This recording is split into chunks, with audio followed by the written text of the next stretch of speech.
me to open that Pandora's box. I am that child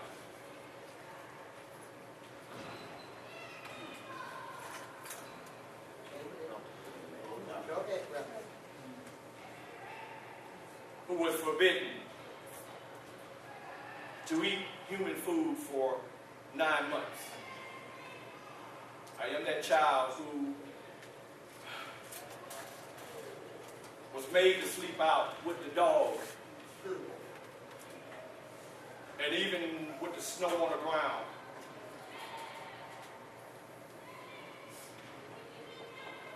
Even with the rain coming down and mud and what have you, I was that child who they put out there.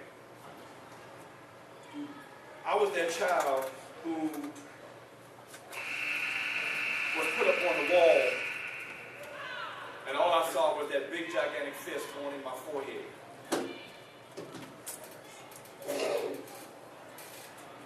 I still wear, if you will, the knot. One of them. I had 2 of them. There's one right here. I am that child, and when I'm talking to kids, you know, one way I get their attention by telling them that I'm the only one in this whole entire building with 3 eyes.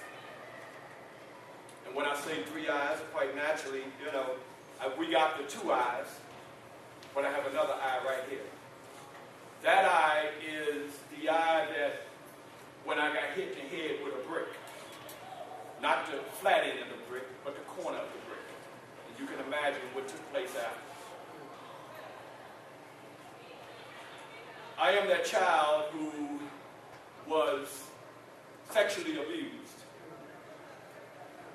And my abuser told me that, with the Playboy magazine, that this is what I'm going to make you into when you become an adult.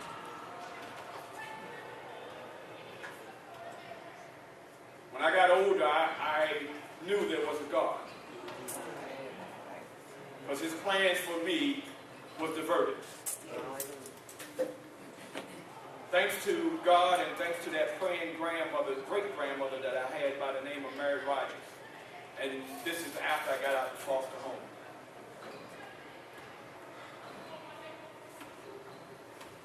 A couple of weeks ago, I am 58, but a couple of weeks ago, I had to go to the doctor and get antibiotics, which I take, and I'll probably be taking for the rest of my life.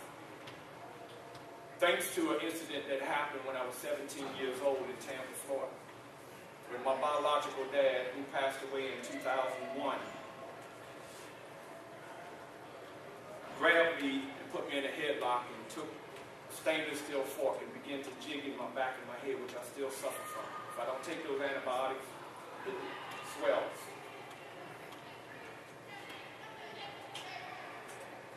That's why it's important for me to be that power of being a winner. I will be honest with you. You know, I did for a long point hate my father, Donald Lee Darwood Sr. As a matter of fact, I hated my name. But it was by the grace of God that I was able to forgive him. My mother, her name is Elizabeth Taylor. And not the Elizabeth Taylor that is laying next to Michael Jackson right now on the 3rd tier in Woodlawn Cemetery in Los Angeles, California. Yes, my uncle, who is deceased, 9/11, 2004, his name was Johnny Taylor.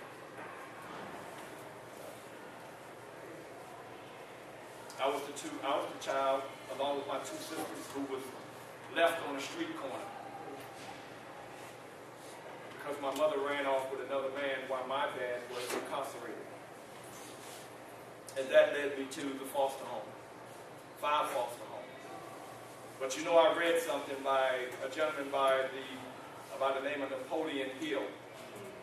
He stated that 9 times out of 10, when someone goes to atrocities, and if they're able to come, those are the people that you need to watch out for, because they are on a quest to conquer.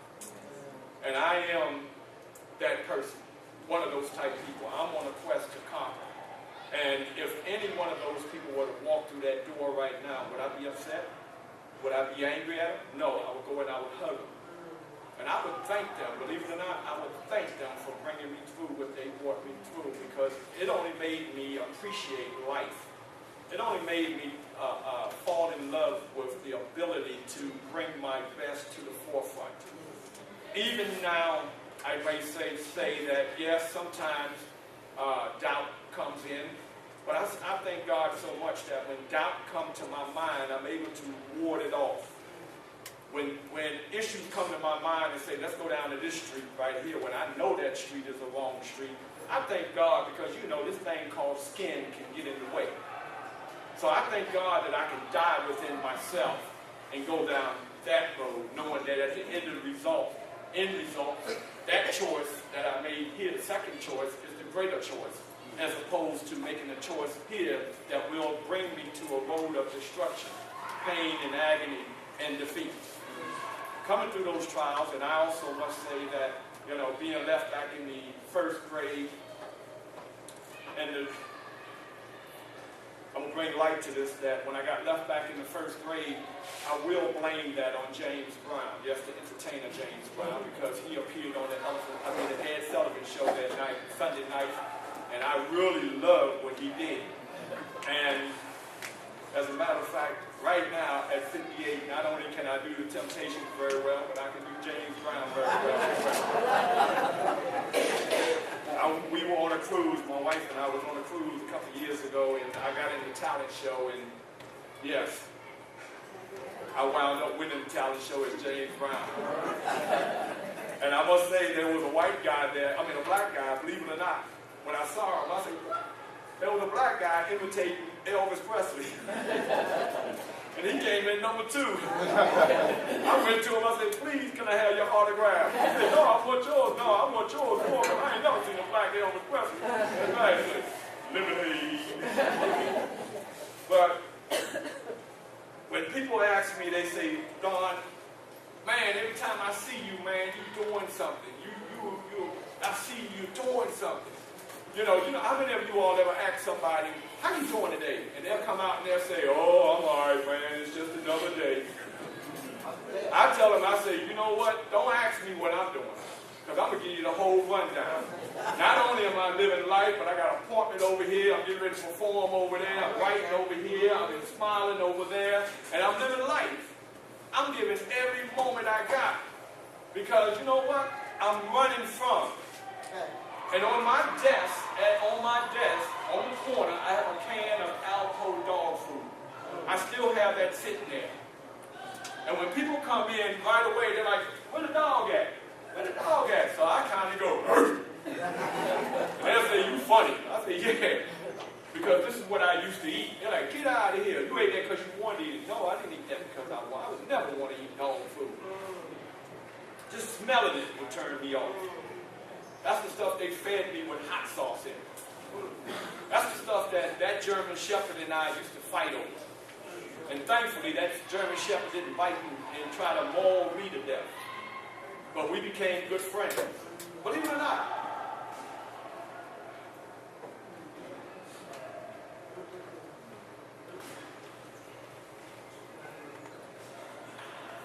School, as I was saying, I got left back in the first grade, and when Martin Luther King spoke when you talk about integration, when Martin Luther King spoke in Washington on August the 28th, 1963, I was going to the all-black school, Turner Station Elementary. And then next year, they shut down our school, and they bused it to Turner Station Elementary. Now, as much pain and agony that it took to get us black folks in this school, it didn't take it long for me to get kicked out of that school. And the reason I got kicked out was the fact I got to go back to television again because of Mr. Ed, the talking horse. When I saw those 2 white girls walking down the hallway, it wasn't about the fact that they were white or I hated them or I was prejudiced. I wasn't into that. It's just that when I saw the ponytail and the bang, I said, wait a minute, they got Mr. Ed's hair. So I rolled up behind them and I pulled their hair and I said, give me Mr. Ed's hair. Next thing I know, I was in the principal's office, and believe it or not, that was the wrong time to do what I did because of the racism that was going on back then. And If I would have done it today as a third grade, I would have got away with it. Go to class, boy. The next time from anger. In the South Bronx in the 6th grade, I got kicked out. And I don't even know if I should let this out too, because we got educators in here who I cherish, educators to this day. I cherish, yes, I'm going to go ahead and say it, I cherish any man or any woman that can put on a uniform. And I'm talking about the police department, who I am tied into down in Tampa, Florida. And yes, I've had my moments with the police department as well in the South Bronx. But being expelled from the 6th grade because of something I wasn't supposed to be doing, but then when the teacher approached me, I wound up punching him in the mouth. 7th grade, because of anger. And a lot of my anger, believe it or not, when educators, teachers ask me, and I'm not a psychiatrist, even though I've been to many of them.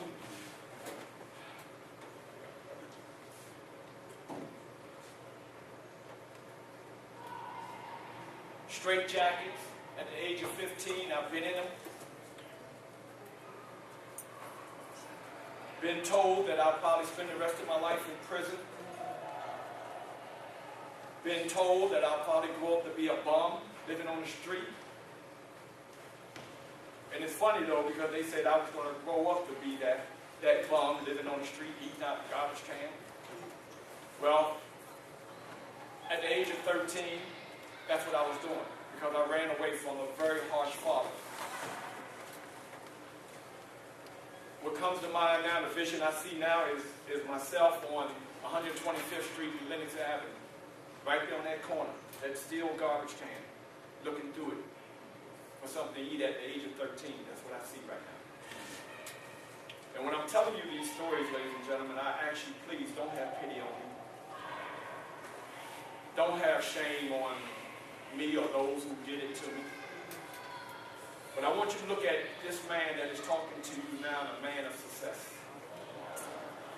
Don't look at what was done to me. Look at what I'm doing for others today.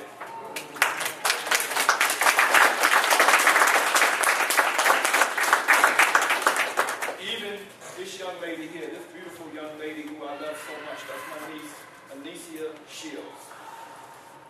Her mother, her uncle, and her other aunt, and her grandmother who is deceased now, her grandfather who is deceased now.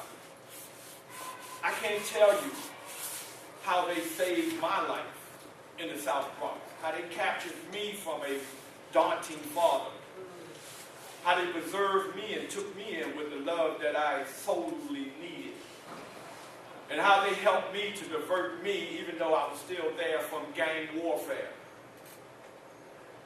I had worked my way up in the black space. I was the vice president of the 17th Division of the most notorious gang in the South Bronx. Though we were in the South Bronx, we were known throughout the city of New York, all 5 boroughs. But her family stepped in. Miss Liz Turner and Mr. Clifford Turner stepped in. And I can't tell you how many times her grandmother, Miss Liz Turner, me, 15, 16, 17, put my head in her bosom, crying. And her saying, Donald Jr., don't worry, baby, it's going to be all right. Or her grandfather saying, come here, son. And sometimes he used to say, boy, come here, boy. How you doing today? You doing all right? Is everything okay with you? I said, yes, sir. Or how many times I bumped over, if you will, at their house, slept over at their house, because I was afraid to go home. How they fed this little boy. And even though we had gotten this place for 30 years, look at God. One day sitting on my couch in Tampa, I get on the phone and I'm looking through the computer. What is it when you can look up people? Not Ancestry.com, but where you can look up people. Google search, etc. So I went looking for my family. And I think it was 2009 that I found them. And we connected. And it hurt my heart so much to find out that grandmother and grandfather was deceased. And I mean, it struck me very hard. because they was a very important part of helping me. You know, a lot of us, we have that extended family, and that's what I have. I have more extended family than I have natural family. So when you talk about the village, it takes a village. I come from the village. And the thing of it is, though, guess what? Even though her family played a very important part in my life, but I have white people in my family who played a part of helping me get here. I have Hispanics, Puerto Ricans in the South Bronx who played a part, their parents who played a part in helping me get there. You know, when I can hear the man saying, get out. Boy, what's wrong, boy? You look like you need help, boy. What's your name? I say, Donald Jr., what's up? You know, and I get that tough mode. But to have a man to tell me to sit down, I don't care how tough you are. I see something in you, boy, that you don't even see in yourself. So those are kind of people that God encamped around me to help become that WINNER. And even today, when I have so many people, you know, who come to me and they want to put me up on a pedestal and they want to cherish me and they want to love me and tell me how great I am. But the beautiful thing of it is when I come back at them and I let them know that Muhammad Ali ain't got nothing on me because I fly like a butterfly and I sting like a bee. I'm the baddest man on earth right now. Nobody's better than me. But however, all that is true, but it's true with a large topping of humbleness. Don't get lost in the sauce. So I keep it 100% grounded because I know where once I come from. And I know that something of the matter, Reverend, it says that, you know, pride is just before the fall. So that means that I say that to say this, that I am no better than either one of you all sitting here, and neither one of you all sitting here is better than me. We all live, we all have a quest, we all have a passion, we all have a love, and we have a destiny. What the question is now is, what is your legacy? What will they say about you? And when I, coming through what I've been through, I look at those Martin Luther Kings and those Malcolm X's and those John Kennedys and those Abraham Lincolns and those Frederick Douglasses. I look at those Adam Clayton Powells and Marcus Garveys, and I look at those Barack Obamas, and yes, I look at those Mitt Romneys.